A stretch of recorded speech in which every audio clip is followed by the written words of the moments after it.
میں جب ابھی اٹلی سے ہو کر آیا ہوں، عیسائیوں کا ملک ہے، لیکن میرے دل میں اسلام کی محبت بڑھ گئی۔ کیوں؟ دیکھو، جب آپ ہسٹری پڑھتے ہیں نا تو آپ کو تین بڑی بڑی حکومتیں دنیا میں نظر آتی ہیں جنہوں نے پوری دنیا میں راج کیا ہے۔ ماضی کی طرف جائیں گے تو آپ کو یہودی ملیں گے، ان کی بہت بڑی خلافت تھی۔ ہسٹری بھی یہ بتاتی ہے، قرآن بھی یہ بتاتا ہے، انجیل بھی یہ بتاتی ہے، تورات بھی یہ بتاتا ہے۔ تبھی تو یہودی اسرائیل کے پیچھے لگے ہوئے ہیں نا، اسرائیل میں، تاکہ ہمارا ماضی واپس لوٹ آئے۔ بہت بڑے خطے پر کس کی حکومت تھی؟ یہودیوں کی۔ اس پر سب متفق ہیں، گریٹ امپائر یہودی تھے۔ آپ بتاؤ، یہودی کے بعد عیسائی آئے، اتنی بڑی خلافت یہودیوں کی دنیا کے اکثر آباد حصے پر، اللہ نے وہ یہودیوں سے چھین کے کس کو دے دی؟ عیسائیوں۔ اگر یہ قوم پرستی کی جنگ ہوتی نا تو چھوٹے چھوٹے ملکوں نے وجود میں آنا تھا، اتنی بڑی خلافت اور ریاست نے وجود میں نہیں آنا تھا۔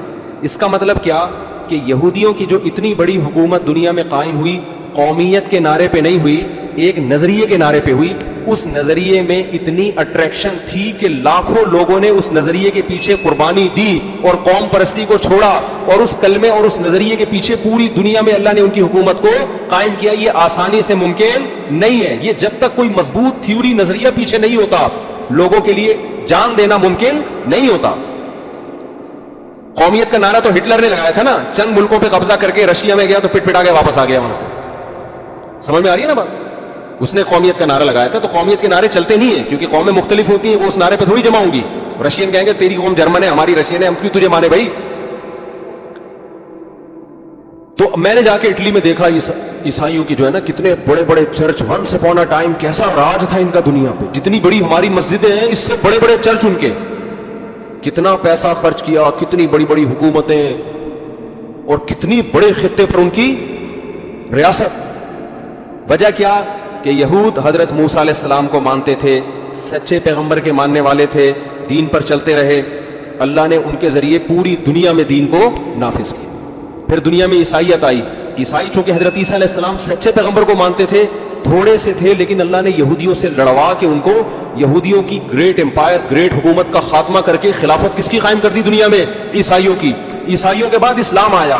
اسلام جب آیا، مکہ میں ایک یتیم پیغمبر صلی اللہ علیہ وسلم جو نہ لکھنا جانتے نہ پڑھنا جانتے، کوئی یونیورسٹی نہیں مکہ میں، کوئی دینی کوئی تعلیم کا ذریعہ نہیں، لکھنے پڑھنے سے عاری لوگ، اور ادھر روم جو تھے ان کی اتنی بڑی خلافت تھی، وہ لکھنا بھی جانتے تھے، پڑھنا بھی جانتے تھے، مذہب کو فالو کرتے تھے۔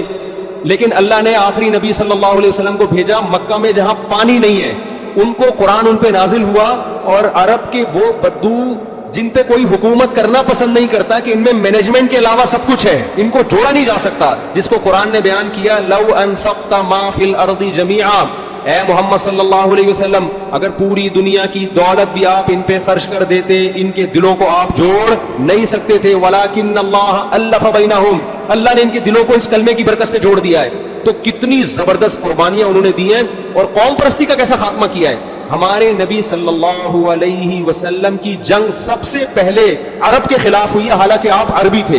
غزوہ بدر ہوئی ہے نا پہلے، ادھر بھی عرب ادھر بھی عرب، اور پھر عرب میں آپ صلی اللہ علیہ وسلم کی جنگ قریشیوں کے خلاف ہوئی ہے جو آپ کا خاص قبیلہ تھا، پھر قریشیوں میں بنو ہاشم کے خلاف ہوئی ہے جو اس قبیلے در قبیلہ جو آپ کا خاص قبیلہ ہے، آپ اپنے چچا پھوپھی زاد بھائیوں سے آپ کی سب سے پہلے جنگ ہوئی ہے۔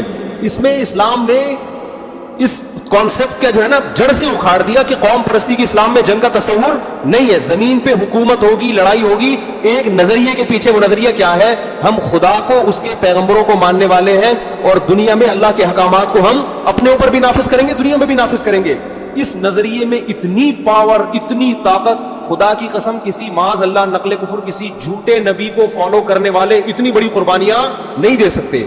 تھوڑے عرصے میں، انگریز لکھتے ہیں یہ بات کہ دنیا حیران ہے کہ اتنے تھوڑے سے عرصے میں، حضرت عمر کا جب دور حکومت آیا ہے 22 لاکھ مربع میل پر مسلمانوں کی حکومت قائم ہو چکی تھی۔ کتنے بڑے میں دنیا میں جہاں بھی گیا ہوں نا، جب ان کی ہسٹری پڑھی ہے پتہ چلا یہاں صحابہ کرام آ چکے تھے۔ دنیا میں آپ جہاں بھی جاؤ، ناروے جو ہے نا، ناروے جو بالکل دنیا کا آخری کنٹری ہے، اس کا بھی نارتھ جہاں سورج نکلتا ہی نہیں ہے، کبھی نکلتا ہے تو ڈوبتا نہیں ہے، وہاں ایک بورڈ لکھا ہوا ہے اینڈ آف دا ورلڈ، وہاں جانے کا پروگرام ہے انشاءاللہ۔ ابھی سردی تھی، فلائٹیں کینسل ہو رہی تھی، ورنہ ہم چلے جاتے۔ وہاں بھی مسلمانوں کے سکے موجود ہیں. جب گئے نا وہاں لوگ, تو وہ جو عرب کے تجارتی سکے ہوتے ہیں نا, اب یہ نہیں پتا کہ وہاں مسلمانوں کی حکومت ہے یا عربوں سے تجارتی لین دین. کوئی دنیا کا کونا ایسا نہیں ہے جہاں اسلام نہ پہنچا ہو. او بھائی اونٹوں پہ کیسے اتنے لمبے لمبے سفر کیے؟ یہ تو بڑی روم کی تو بڑی طاقتیں تھیں. حکومتی سطح پہ جب کوئی قوم لڑائی کی تیاری کرتی ہے اور 1000 سال سے وہ اپنے آپ کو اسٹیبل کر رہی ہو, تو کیا آپ اس کی طاقت اور قوت کا اندازہ لگا سکتے ہو؟ ادھر عرب کے بدو ہیں جن میں سائنس کے علاوہ سب کچھ ہے ان کے پاس, کوئی سائنسدان نہیں تھا ان کے پاس. تو آپ مجھے ایک بات, یہ خوشبو کس نے اتنی تیز لگا دی ہے یار؟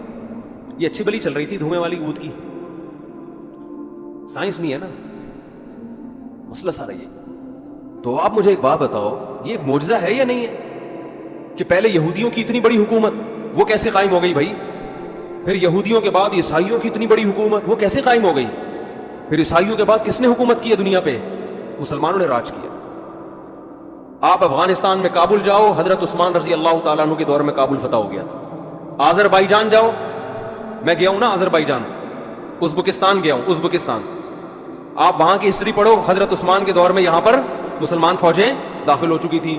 حضرت حذیفہ بن یمان رضی اللہ تعالی عنہ نے آذربائیجان سے, بخاری یا مسلم کی روایت ہے, آذربائیجان سے حضرت عثمان کو خط لکھا, آذربائیجان سے, کہ قرآن کا ایک نسخہ متعین کریں. لوگ مختلف قراتوں مختلف نسخوں کی وجہ سے کنفیوژن کا شکار ہو رہے ہیں.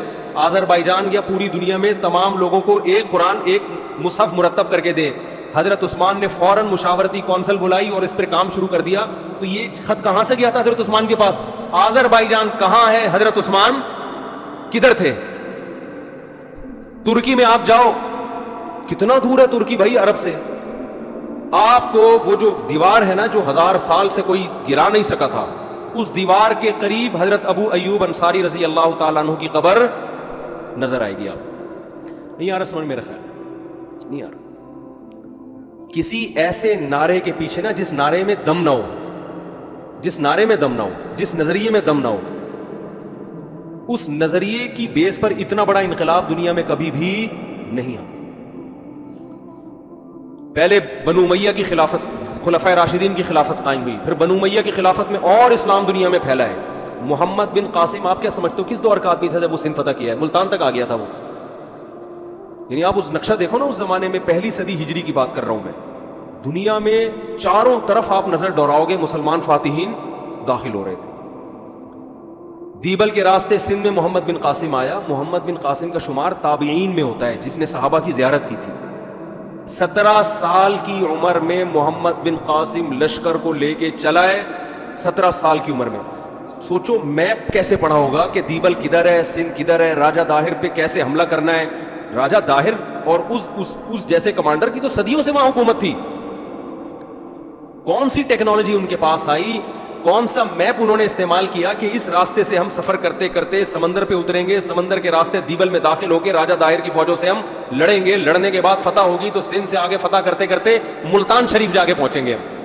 ملتان میں جب راجہ یہ محمد بن قاسم پہنچا تو پھر خلافت تبدیل ہو گئی تھی, بغاوت ہوئی تھی, تو کمانڈر چینج ہو گیا, اس نے بلا لیا محمد بن قاسم کو. تو آپ مجھے بتاؤ یہ پٹھان مہاجر پنجابی کے نعرے کی بیس پر یہ سب کچھ ہو سکتا ہے؟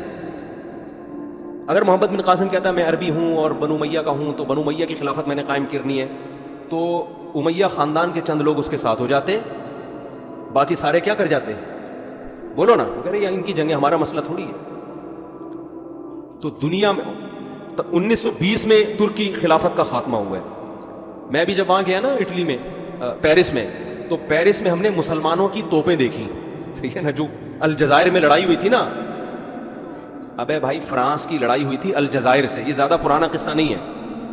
تو الجزائر سے انہوں نے توپیں پکڑی تھیں. اس وقت ہم توپیں غیر مسلموں سے ادھار نہیں لیتے تھے. اب تو ہم پٹاخہ بھی لینا ہونا تو چائنا سے لے رہے ہوتے ہیں. شب برات میں پھاڑنے کے لیے پٹاخے کہاں سے آ رہے ہیں؟ وہ پٹاخہ بھی شب برات میں ہم خود نہیں بنا رہے. یہ تو اب زوال ہے نا, یہ 100 سال پہلے نہیں تھا. توپیں ہماری اپنی تھیں, بم ہمارے اپنے تھے, سائنسدان ہمارے اپنے تھے. اللہ نے ایسا عروج دیا مسلمانوں کو کہ سائنٹسٹ بھی ہمارے. انگریزوں نے اپنی کتابوں میں یہ بات لکھی ہے کہ 400 سال تک ہمارے سائنسدانوں کی کتابیں گوروں کی یونیورسٹیوں میں پڑھائی گئی ہیں 400 سال تک, 2-4 دن کی بات نہیں ہے. ہماری یونیورسٹیوں میں گورے پڑھنے کے لیے آیا کرتے تھے, ہماری یونیورسٹی میں پڑھنے کے لیے آیا کرتے تھے. سلطان محمد فاتح نے جب استنبول فتح کیا نا, قسطنطینیہ جو استنبول ہے ترکی کا, کیونکہ یہاں یہ دو حکومتیں تھیں نا عیسائیوں کی, 2 فرقوں میں بڑے فرقے 2 تھے, آرتھوڈاک اور کیتھولک. تو کیتھولک کی جو خلافت تھی وہ اٹلی میں تھی, اور یہ جو تھے آرتھوڈاک جو تھے ان کی خلافت تھی یہاں ترکی میں. دونوں ان کے گریٹ امپائر سمجھے جاتے تھے. یہ نبی صلی اللہ علیہ وسلم نے فرمایا, کتنا بڑا ویژن نبی صلی اللہ علیہ وسلم کا. مکہ میں پیدا ہوئے ہیں جہاں کھانے پینے کا انتظام نہیں ہے. غربت کا یہ عالم ہے کہ عرب اپنے بچوں کو غربت کے خوف سے قتل کر دیا کرتے تھے کہ کھلائیں گے کہاں سے ہم ان کو. لکھنے پڑھنے کا رواج آپ کو بولنا پڑے گا نہیں ہے, نہ لکھنا جانتے نہ پڑھنا جانتے. تجارتیں بھی باہر سے ہو رہی ہیں تو کھانے کو ملتا تھا, شام وام سفر کرنے جاتے تھے تو کچھ آ جاتا تھا گھر میں راشن. فاقوں والی زندگی. او مسکینا ذا متربہ, قرآن جن غریبوں کا ذکر کرتا ہے نا مکہ کے, جن کو کھلانے کی ترغیب دے رہا ہے, میں جب یہ آیتیں پڑھتا ہوں کہتے ہیں اس قسم کے غریب آج کل مارکیٹ میں کیا ہیں, شارٹ ہے. اللہ کہتے ہیں اس مسکین کو کھلاؤ ذا متربہ, جس کو بھوک نے اس کے پیٹ کو مٹی سے ملا دیا ہو. آج کوئی فقیر مانگنے کے لیے آتا ہے, توند نکلی بھی ہوتی ہے اس کی, توند نکلی بھی ہوتی ہے. آپ اس کو دال چاول کھلاؤ کھائے گا ہی نہیں. وہ فقیروں کے اسٹائل چینج ہو گئے ہیں. اور یورپ کے ہم نے فقیر دیکھے, وہ تو ایسے آدمی کا دل کرتا ہے بھائی تو کھڑا ہو جا, ہمیں یہاں بٹھا دے. وہاں تو اور عجیب اسٹائل کے فقیر ہے, بھائی باجے لے کے بیٹھا ہے گانا گا رہا ہے. اور میں نے دیکھا ایک فقیر جو ہے نا اس کے آگے نمبر لکھا ہوا ہے. میں نے کہا شاید یہ پتہ نہیں کس چیز کا نمبر ہے. انہوں نے کہا یہ اس کا بینک اکاؤنٹ نمبر ہے. بھیک اکاؤنٹ میں ڈالے بھائی آپ. یار ان کا اسٹائل ہی چینج. وہ غریب آدمی آیا نا, کسی نے کہا کہ یار وہ کل آنا. اس نے کہا ایک 5 روپے دے دو. اس نے کہا کل آنا. اس نے کہا اس کل کے چکر میں نا اس علاقے میں لاکھوں روپے میرا پھنسا ہوا ہے. یہاں پہ کل کے چکر میں اس علاقے میں میرا لاکھوں روپے پھنسا ہوا. مس کالیں بھی چل رہی ہیں. غریب آیا, کہنے لگا جی خاتون سے کچھ کھانا وانا ہے. اس نے کبھی تیار نہیں ہوا. کہہ رہا ٹھیک ہے جب تیار ہو جائے مس کال دے دیے گا. تو یہ غریبوں کے اسٹائل چل رہے ہیں. عرب کے غریب واقعی غریب تھے, آج بھی ایسے غریب بھی ہیں, میں یہ نہیں کہہ رہا, لیکن میجورٹی جو ہمیں نظر آ رہی ہے نا وہ اس ٹائپ کے نہیں ہے, وہ گھننے بنے ہوئے ہوتے ہیں. تو اتنی غربت, جب اتنی غربت ہوتی ہے تو انسان کے بڑے بڑے ویژن ہو سکتے ہیں. بولو نا, بڑا سوچتا ہے. غریب آدمی کیا سوچے گا, یار میرا پیٹ بھر جائے, مجھے کہیں سے بہت ہی غربت ہوگی تو چپل چرانے کی سوچے گا, یار بس مسجد کے چپل چراؤں, کوئی انتظام ہو جائے میرے لیے. اتنے غربت والے ماحول میں محمد صلی اللہ علیہ وسلم پیدا ہو رہے ہیں. ایسی قوموں کی آپس میں جنگیں تہذیب نہیں ہے, جنگیں ایسی کہ ان پر کوئی حکومت کرنا پسند. بڑی بڑی حکومتیں تھیں اڑوس پڑوس میں, عیسائیوں کی, یہودیوں کی, لیکن یہاں کوئی نہیں آنا چاہتا تھا. یار یہ قحط زدہ علاقہ ہے, ریگستان ہے, گھاس کا تنکا اگتا نہیں. آپ کبھی جہاز میں سفر کریں مکہ تو دیکھیں نیچے ریگستان ہی ریگستان. یار ادھر کیا کرنا ہے ہم نے حکومت کر کے, ملے گا کیا یہاں سے. یہ تو تیل اب دریافت ہوا ہے نا, اس وقت تھوڑی دریافت ہوا تھا. لیکن محمد صلی اللہ علیہ وسلم جو یتیم ہیں, آپ کی پیدائش سے پہلے آپ کے والد کا انتقال ہو گیا, 6 سال کی عمر میں والدہ کا انتقال ہو گیا. ویژن کیا ہے, ویژن آپ خوشخبری سنا رہے ہیں کہ میری امت کا وہ گروہ جو استنبول پہ حملہ کرے گا, نعم الجیش جیش یغزو القسطنطینیہ, کیا بہترین لشکر ہوگا جو قسطنطینیہ فتح کرے گا. میں اور آپ اس دور میں ہوتے, ہم کہتے بھائی یہاں کھانے کے بعد کھانے کو روٹی نہیں ہے بھائی کھانے کو. جیسے وہ ایک عورت نے اپنے میاں سے بولا کہ میں نے سوچا ہے کہ ہم سوئٹزرلینڈ چلتے ہیں گھومنے پھرنے کے لیے, تو آپ بتائیے خرچہ کتنا ہوگا. اس نے کہا کچھ بھی خرچہ نہیں ہوگا. اس نے کہا سوئٹزرلینڈ کا کوئی خرچہ نہیں. کہتا ہے بیگم سوچنے پر کوئی خرچہ نہیں. اگر ایک غریب آدمی کی بیگم یہ بات کرے کہ ہم نے سوئٹزرلینڈ جانا ہے, اور وہ کہے کہ ویژن بڑا ہو, جیسے موٹیویشنل اسپیکر آج کل بتا رہے ہوتے ہیں نا, آپ لوگ سنتے ہوں گے بہت سارے نوجوان موٹیویشنل اسپیکرس کو, بڑی بڑی بات صحیح بھی کرتے ہیں, باتیں بہت پھینک بھی رہے ہوتے ہیں لمبی لمبی. ویژن بڑا ہونا چاہیے. ابے کتنا بڑا ویژن کرے گا آدمی. لوگ مذاق اڑائیں گے, دکان پکوڑوں کی باتیں کیا کر رہا ہے. ٹھیک ہے بڑا ویژن ہونا چاہیے, لیکن کتنا بڑا ہونا چاہیے, اس کی بھی ایک لمٹ ہونی چاہیے نا. تو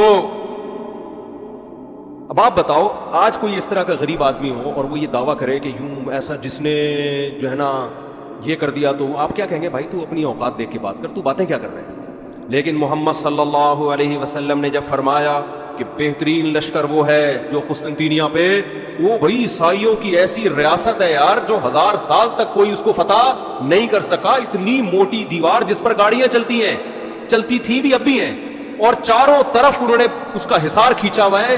دنیا میں کوئی اس دیوار کو کراس نہیں کر سکتا. ایسی توپ اب تک ایجاد نہیں ہو جس دیوار میں دراڑ مار دے. کتنا، اور اس وقت تو ایسی توپیں تھی بھی نہیں. لیکن آپ صلی اللہ علیہ وسلم خوشخبری سنا رہے ہیں، سب سے بہترین لشکر، نعم الامیر امیرھا، اس کا کمانڈر کتنا اچھا ہوگا جو قسطنطینیہ پہ کو فتح کرے گا. یہ ویژن جو ہے نا، یہ اس کی علامت ہے کہ آپ صلی اللہ علیہ وسلم برحق نبی تھے. جب انسان کا کانسیپٹ مضبوط ہوتا ہے نا، بہت 2 اور 2 4 کی طرح اس کو پتا ہو کہ میں صحیح ہوں، اس پہ یہ باتیں سوٹ کرتی ہیں. جس کو اپنے برحق ہونے کا 100% یقین نہیں ہوتا، وہ ایسی باتیں کر کے قوم میں اپنا مذاق اڑوانا نہیں چاہتا. جب صحابہ نے نبی صلی اللہ علیہ وسلم سے یہ خوشخبری سنی ہے تو اسی وقت سے نبی کے دنیا سے جانے کے بعد صحابہ نے تیاریاں شروع کر دی کہ یہ فضیلت کس کے حصے میں آئے؟ ہمارے حصے میں. اسی وجہ سے حضرت ابو ایوب انصاری رضی اللہ تعالیٰ عنہ ترکی گئے اس لڑائی میں شرکت کی. 90 سال کی عمر میں آپ کا وہاں انتقال ہوا ہے. اتنے بڑھاپے میں جا رہے ہیں جہاد کرنے کے لیے، یہ فضیلت حاصل ہو جائے. سمجھ میں نہیں آ رہی میرا خیال ہے بات. تو آپ ہسٹری اگر اینک لگا کے پڑھیں نا تو آپ کو لگے گا بھائی دنیا میں حکومتیں کس نے کی ہیں؟ آسمانی مذاہب نے. اس کا مطلب ان کا لنک پیغمبروں کے ساتھ تھا، چاہے وہ یہودیت ہو، چاہے وہ عیسائیت ہو، چاہے وہ اسلام ہو. آج بھی دنیا میں میجورٹی کس کی ہے؟ جو آسمانی مذاہب کو مانتے ہیں. تو آپ ان مذاہب کو کالعدم قرار دے دیں کہ ان کی کوئی حقیقت ہی نہیں ہے، یہ سب مذہبی لوگوں کے چورن چٹنیاں ہیں، منجن ہیں. یہ گراؤنڈ ریئلٹی کے کیا ہے؟ خلاف. ایک ایتھیسٹ ہے، اس نے یوٹیوب پہ کلپ بنا کے ڈالا کہ یہ حضرت عیسیٰ علیہ السلام اور موسیٰ علیہ السلام ان نام کی کوئی شخصیات آئی نہیں ہے، یہ تاریخ کا بدترین جھوٹ ہے. سمجھ رہے ہیں نا؟ کہہ رہے ہیں ایسی بنایا ہوا اہل کتاب عیسائیوں اور مسلمانوں نے نا اپنا منجن بیچنے کے لیے. منجن تو میں استعمال کر رہا ہوں، یہ بس انہوں نے ایسی کہانی ہے. کوئی ثبوت تھوڑی ہے ہمارے پاس عیسیٰ علیہ السلام آئے تھے کہ نہیں آئے تھے. ان کو چاہیے ثبوت سائنسدانوں سے، حالانکہ یہ سائنس کا ٹاپک ہے ہی نہیں. ٹھیک ہے نا؟ ہاں، جو ایک سائنس، ہسٹری کی بھی تو سائنس ہوتی ہے نا. وہ کسی تاریخ دان سے پوچھو گے وہ کہے گا یہ کیسے ہو سکتا ہے کہ نہیں آئے. تو میں نے اس سے کہا، میں نے کہا دیکھو، بیان میں میں نے بات ریکارڈ کروائی کہ یہ جب انسان پاگل ہوتا ہے نا تو کتنا پاگل ہو جاتا ہے. عیسیٰ علیہ الصلوۃ والسلام کے وجود کا انکار کر رہا ہے، کہہ رہی یہ فرضی شخصیات تھی، کوئی تھے ہی نہیں. یہ کیسے ہو سکتا ہے؟ یہ جس پیغمبر کے دنیا سے جانے کے بعد سے سال شروع کیا گیا ہو، کیلنڈر چلتا آ رہا ہو، یہ کیلنڈر اس بات کی علامت ہے کہ اس پیغمبر کے وجود کا دنیا میں کوئی انکار کر نہیں سکتی. یہ جو کیلنڈر دنیا میں سب سے زیادہ چلا ہے، عیسائی کیلنڈر چلا ہے نا. جب اسلامی حکومت تھی تو اسلامی کیلنڈر چلتا تھا. جب وہ خلافت کا خاتمہ ہوا تو پھر کس کا کیلنڈر غالب آ گیا؟ عیسائیوں کا کیلنڈر. تو ہم جب کہتے ہیں 2022، اس کی ابتدا کہاں سے ہو رہی ہے؟ حضرت عیسیٰ. عیسائی کہتے ہیں وفات سے، ہم کہتے ہیں آسمانوں پہ اٹھائے جانے سے. وہ کیلکولیشن میں غلطی ہوئی ہو نہیں ہوئی ایک الگ ٹاپک ہے. لیکن جس پیغمبر کے اتنی بڑا تاریخی واقعہ ہے، بھائی تھوڑا سا بچوں کو چپ کرا لے تھوڑا سا. تو جس پیغمبر سے ایک منسلک ہے ایک چیز، اسی پیغمبر کے وجود کا انکار کر رہے ہیں. تو پیغمبر دنیا میں آئے تھے جنہوں نے موٹیویٹ کیا، اور پھر اس پیغمبر پر ایمان کیسے لے آئے اتنے سارے لوگ؟ ان کے لیے گردنیں کٹانے کے لیے تیار کیسے ہو گئے؟ کسی جھوٹے شخص کے لیے، اتنے جھوٹے شخص کے گرد اتنی بڑی انسانیت کبھی بھی جمع نہیں ہو سکتی، کبھی بھی جمع نہیں، اور اتنی قربانی نہیں دے سکتی. اس سے صاف پتہ چلتا ہے اللہ نے عیسیٰ ابن مریم کے بارے میں قرآن میں جو دعوے کیے ہیں کہ ہم نے ان کو جو معجزے دیے تھے، مردوں کو زندہ کر دینا اور کوڑ کے مریضوں کو ہاتھ لگا کے شفا مل جانا، یہ سارے معجزے لوگوں نے دیکھے تھے جس کی وجہ سے لوگ ان پر ایمان لے کر آئے. تو یہ برحق ہونے کی علامت ہے. میں جلدی سے بات کو ٹاپک کی طرف لے کر آتا ہوں، تمہید میری اکثر بیانات میں لمبی ہو جاتی ہے. تو میں آپ سے یس کر رہا تھا، دیکھو بھائی، آپ تاریخ بھی پڑھو گے آپ کو اسلام کی حقانیت نظر آئے گی. ہمارے جو دینی کتابیں ہیں نا، جو اسلامی لا جو خلافت عثمانیہ میں چلتا تھا، آپ حیران ہوگے، اس میں بعض کتابیں عیسائیوں نے لکھی ہیں. ایک دن کیا ہوا، ہم نے ایک عربی میں کتاب دیکھی جو اسلامی فقہ ہے نا، تو کتاب پہ رائٹر کا نام لکھا ہوا ہے کوئی کرسچن. ابے میں نے کہا یہ تو اسلامی فقہ ہے، قرآن و حدیث سے جو مسائل اخذ کیے گئے ہیں، اس کا رائٹر غیر مسلم کیسے ہے؟ پتہ یہ چلا کہ اسلامی خلافتیں تھیں نا، تو قانون کی تو ضرورت تھی، تو غیر مسلم وکلا بھی، وکیل غیر مسلم بھی ہوتے تھے. جیسے آج ہم انگریزی قانون کی کتابیں لکھتے بھی ہیں، پڑھتے بھی ہیں، حالانکہ ہم تو مسلم ہیں نا، لیکن باپ ہمارا کون بنا ہوا ہے؟ گورا باپ بنا ہوا ہے. تو اس قانون کو پڑھا بھی جا رہا ہے، لکھا بھی جا رہا ہے. اس سے پتہ چلتا ہے جب خلافت عثمانیہ تھی تو غیر مسلم یہ کام کر رہے تھے جو ہم کر رہے ہیں آج. یعنی اس عیسائی نے لکھا ہے یہ ابو حنیفہ کا قول ہے اور فتویٰ ابو یوسف کے قول پر ہے. ہمیں حیرانی ہو رہی ہے یہ غیر مسلم لکھ رہا ہے کہ قول ابو حنیفہ کا ہے لیکن فتویٰ کس پر ہے؟ امام ابو یوسف کے قول پر ہے. تو کیسا شاندار ماضی تھا, آج دیکھ کے ایسا لگتا ہے ہم کبھی دنیا میں تھے ہی نہیں.